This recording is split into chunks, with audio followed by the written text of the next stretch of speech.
Él es la razón de la existencia de todo. Él es la razón. Colosenses va a hablar extenso en esto. Pablo hablando en Colosenses acerca de cómo todo es sostenido por Cristo. Él es la razón de todo eso. Entonces, piensen conmigo, porque la conversación inicia, si vamos a entender que Cristo es literalmente el selfie de Dios, tenemos que iniciar esto diciendo, yo no soy dueño, Él es dueño. Inclusive yo te lo enseñé anteriormente, he dicho esto, somos dueños de nada, administradores de todo. Ese es el papel con la supremacía de Cristo, que típicamente lo invertimos y actuamos como esto. Soy dueño de todo y a nadie le doy cuentas. Porque al final, ¿qué es? Mi matrimonio son mis hijos, es mi iglesia, es mi tiempo, es mi pasado, nadie tiene que saberlo. ¿Sí explico? O sea, invertimos papeles. Entonces, empezamos con esa supremacía literalmente de Cristo. Aquí vamos. Aquí es donde he hablado del pretzel. El pretzel está compuesto de 3 agujeros. Si ustedes quitan un agujero, deja de ser pretzel, ¿verdad? Entonces, cada agujero es diferente, pero eso compone una sola cosa. Entonces, es lo que pienso en función y en esencia en la cuestión de la Trinidad. Quiero que se lo lleven esta mañana con ustedes. No el pretzel, pero la idea. Número 3. Here we go. Number 3. Okay, ya les di los primeros 2. Número 3, son 7. Here we go. Además, versículo 6.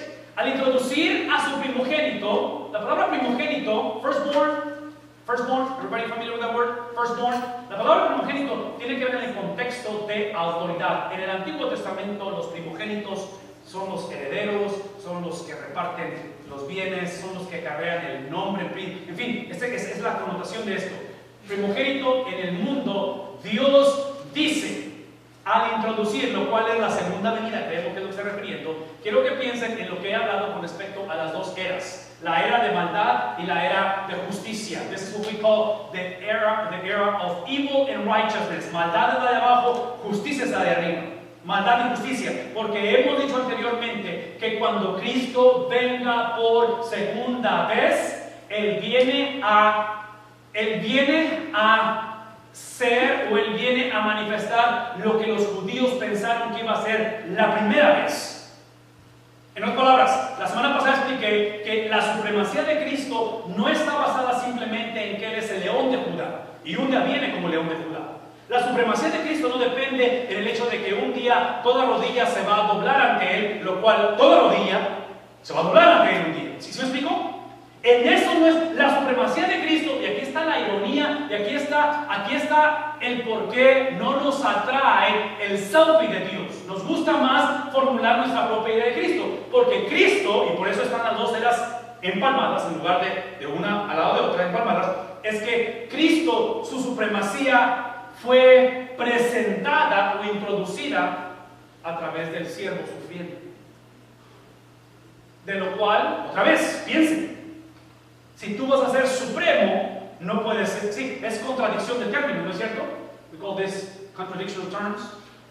Porque supremacía no es, son antónimos, son opuestos. Supremacía, siervo, ¿sí me explico? Pero ¿cómo se introduce a través de los evangelios Cristo? ¿Cómo es su muerte? ¿La de un qué? Proféticamente hablando, Isaías 53 nos dice que ese siervo sufriente. Entonces, aquí está el punto de la historia. Tienen que pensar conmigo en esto. Sí, la Biblia enseña, otra vez, regresando al versículo, dice, al introducir a tu prójimo en el mundo, Dios dice lo siguiente, y aquí está lo que dice, en la parte de abajo, que todos los ángeles van a ¿qué? ¿Qué es la palabra worship? Entonces, aquí está el punto. La Biblia enseña que nosotros fuimos creados poco menores que los ángeles. Poco menores que los ángeles. Es lo que la Biblia dice. Pero es irónico que la misma Biblia dice que en aquel día final, cuando Él regrese, nosotros juzgaremos a los ángeles. Entonces, si nosotros que somos menores que los ángeles ahorita, ellos que son superiores, están o han de adorar a Cristo, parte de la experiencia de Semana Santa es que el hombre tiene que adorar a Cristo. ¿Sí? Es adoración a Cristo. Y menciono todo esto porque esta adoración no es simplemente para hacernos sentir mejor. Esta adoración es lo que acabamos de decir. Es porque Él es el dueño de todo. Porque todo existe por Él. Todo existe para Él. Porque parte de la adoración es porque la adoración es de Él. Y entre paréntesis, otra vez, parte de mi comercial, igual no cobro por los comerciales. Acuérdense que la cuestión de los selfies de Dios, cuando Dios toma una foto a sí mismo, tú como ser humano, tú como hombre, tú como mujer, tienes dos opciones nada más. Tú vas a abrazar y tomar y reconocer que el selfie de Dios, Cristo Jesús, es dueño dueño de todo y digno de tu adoración, o vas a abrazar y adorar tu propio selfie. En esta vida los selfies son inevitables. O abrazas la foto de Dios, que es Cristo Jesús, o te sigues tomando fotos a ti mismo. Y déjenme decirles que esta cosa de tomarse fotos a sí mismo cansa. Cansa con los que viven contigo, de que la vida es nada más de lo que tú dices, cómo tú piensas, dónde has estado, en fin, todo eso. Entonces, piensen conmigo en el versículo que sigue, porque es el número 4. Él hace, hablando del Hijo, Él hace de los vientos sus ángeles, lo cual implica, esa es la palabra mensajeros, o sea, lo que nos está enfatizando aquí, otra vez, pensando en la supremacía de Cristo sobre los ángeles, es que los ángeles son mutables, los ángeles cambian, los ángeles no son como Cristo es desarrollado a ser Él para siempre y permanente. Entonces, otra vez, pensamos en la cuestión de ser Él como dueño, pensamos en la cuestión de adorarle a Él, y ahora quiero que piensen en el por qué le adoramos. La razón por qué le adoramos, escuchen esto, es porque Él es el mismo a través de las edades. Y yo no sé si ustedes están de acuerdo conmigo en esto, pero espero que escuchen esto. Tu corazón, tu vida está hecha para basarlo en algo que es permanente. Inclusive yo comentaría esto porque otra vez voy a escribir un blog más tarde esta noche acerca de mi teología de Frozen que encontré. Pero en la película de Frozen, si ya la vieron, si no la han visto, te la voy a echar a perder. En la película de Frozen hay un momento en el cual el hermano mayor finalmente sale del cascarón y va a ser realmente quien ella es.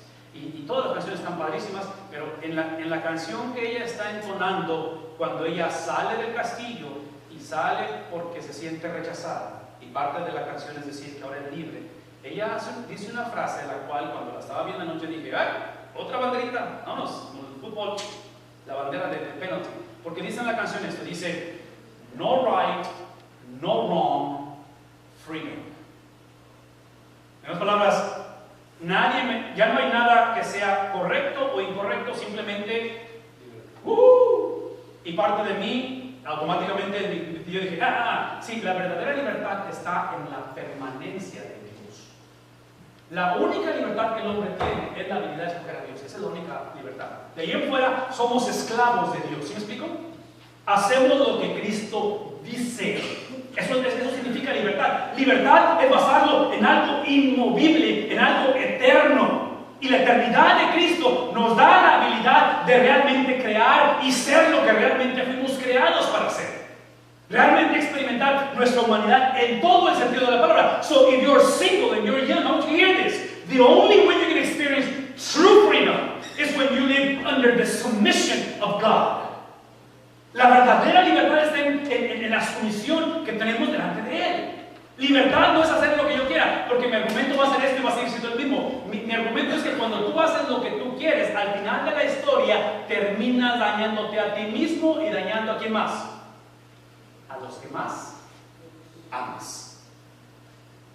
¿Sí? Es lo que terminamos haciendo. Es bien predecible la historia de aquel que dice libertad.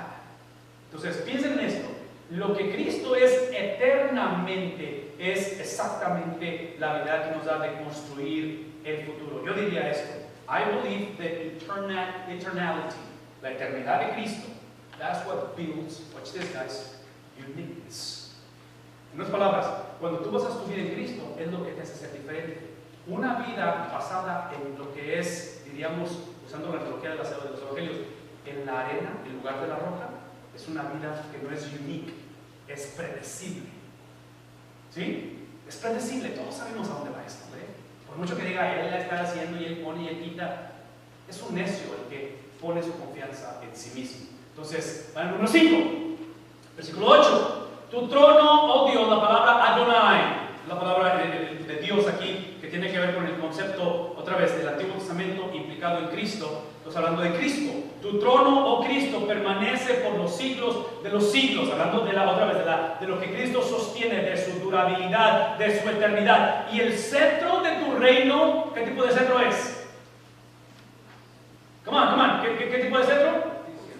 ¿Sí? O sea, el dominio que Él tiene que ver con la justicia de Dios. Versículo 9, que es parte de lo mismo. Has amado, listen to this, because it's going to illustrate what righteousness is. Has amado la justicia, por lo tanto has despreciado u odiado la maldad. Por eso tu Dios te ha, ¿qué es la palabra?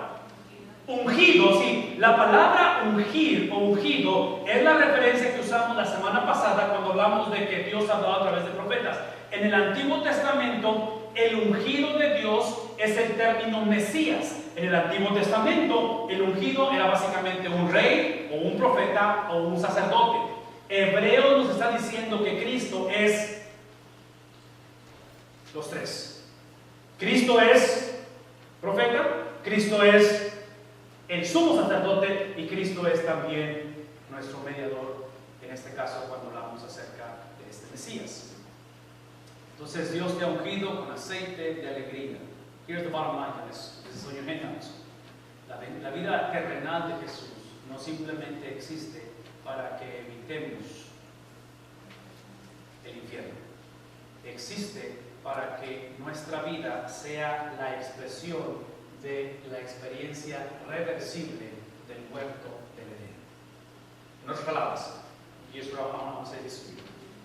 Las buenas nuevas del Evangelio siempre inician con malas nuevas.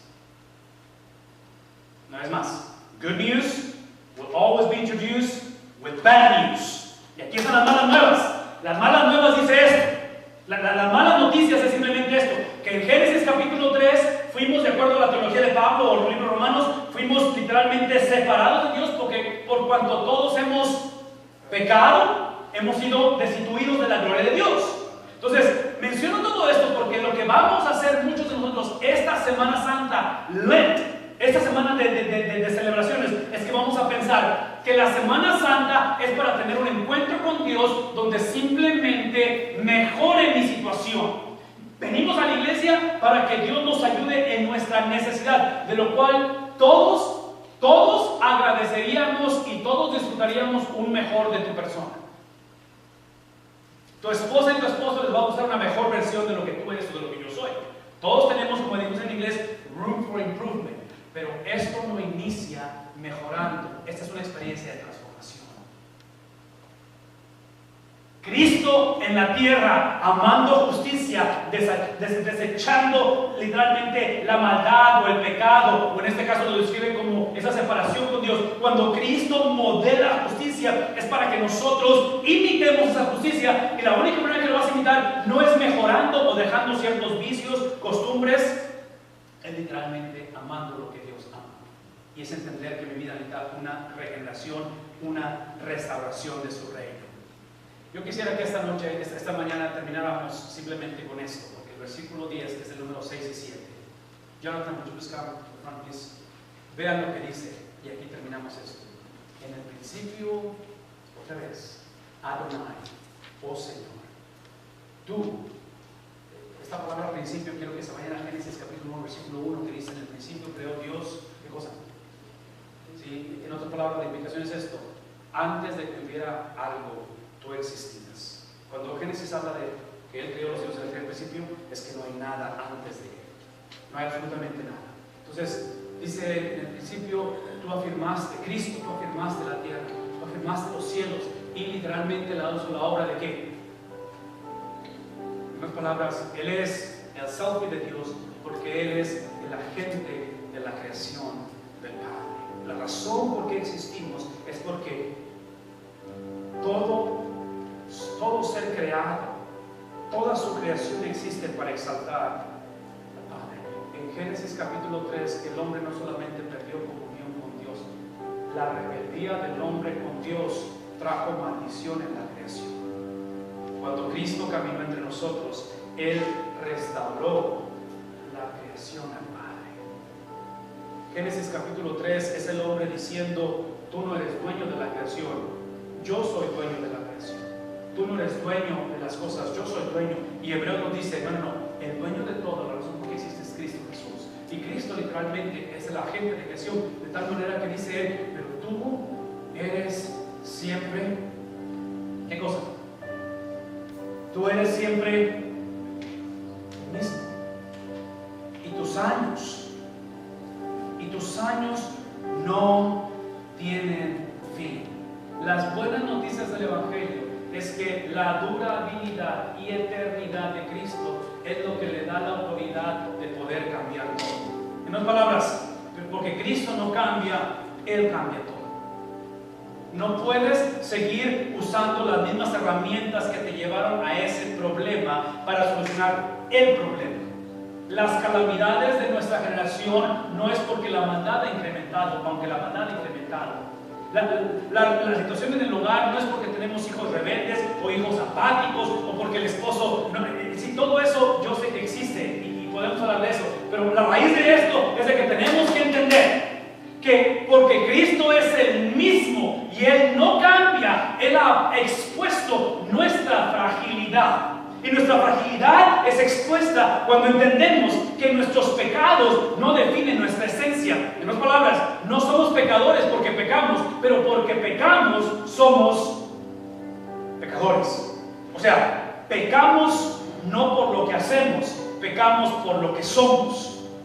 En inglés se dice covenant breakers. Hemos literalmente actuado como si Cristo es simplemente una figura o un ícono en la cultura donde existe para ayudarme, socorrerme, y tenemos a Martín Lutero, tenemos a Abraham Lincoln, tenemos a Gandhi, Madre Teresa y a Cristo entre las personas célebres de nuestra cultura. Pero realmente no pensamos que realmente Él sostiene las cosas, realmente no creemos que Él es el ser inmutable. Y esta mañana solamente quiero que recuerdes que independientemente cuál es tu percepción, nunca el Padre le ha dicho esto a un ángel: siéntate a mi diestra, a mi derecha, hasta que yo ponga a tus enemigos por estrado. Hace 2000 años, el sacrificio de Cristo fue una pérdida. Fue algo que fue reflejado en que aquellos que dijeron yo estaré contigo hasta el fin fueron los primeros en correr. Aquellos que prometieron serle fiel a Él fueron los primeros en flaquear. Aquellos que prometieron lealtad y que yo nunca te dejaré y si es necesario yo muero contigo, solamente había una cruz con 2 malhechores en el Calvario, no había discípulos con Él. Entonces, tal parece que los discípulos reaccionaron como reaccionamos hoy en día. Batallamos para entender que Cristo es Señor. Esta Semana Santa, independientemente de cuál sea tu condición, porque otra vez, tal vez tu condición ahorita se ve como que si todo es pérdida, todo es frustración, no me está yendo bien, tal vez inclusive estás experimentando depresión o desolación, o tal vez has pasado por experiencias recientemente que son irreparables o irreversibles. Déjame recordarte que Cristo, con todo su poder y autoridad, con toda su majestad, Él está sentado a la diestra del Padre y Él es Señor. Él es Rey, Él es soberano. Nuestra condición no define quién es Cristo. Nuestra situación no define quién es Él. Y la invitación esta mañana es simplemente que abramos los ojos una vez más y que esta temporada de Semana Santa recordemos que la supremacía de Cristo no depende de nuestra condición, no depende de lo que somos, no depende de lo que está pasando en nuestra vida. Y Él es digno de ser adorado.